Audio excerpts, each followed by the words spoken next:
What's up everyone, Josh White here, and I want to share something with you that had a huge impact on how I saw the world.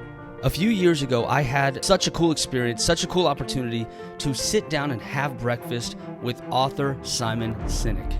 He was visiting Whiteman Air Force Base and spent time with the annual awards winner and was the keynote speaker at the ceremony. He told a story that we will never forget, and this is what he said. The story was about a former Undersecretary of Defense who was speaking at a big conference. Now, after he took the stage, he took a sip of coffee from a styrofoam cup. He looked down at the cup and he smiled.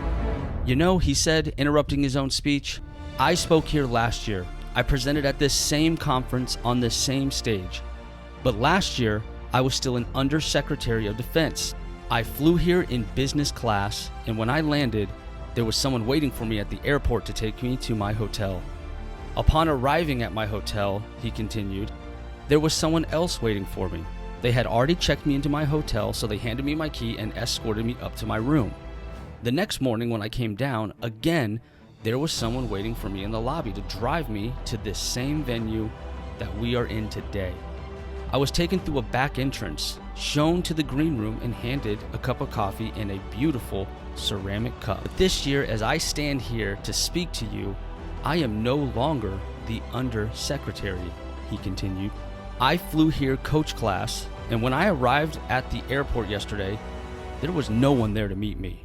I took a taxi to the hotel, and when I got here, I checked myself in and went by myself to my room. This morning, I came down to the lobby and caught another taxi to come here.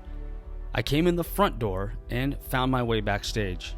Once there, I asked one of the techs if there was any coffee.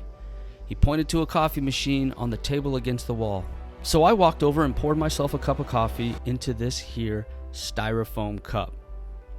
It occurs to me," he continued, "the ceramic cup they gave me last year, it was never meant for me at all. It was meant for the position that I held. I deserve a styrofoam cup. This is the most important lesson I can impart to you all," he offered. "All the perks, all the benefits, all the advantages you may get for the rank or position you hold, they aren't meant for you. They are meant for the role you fill.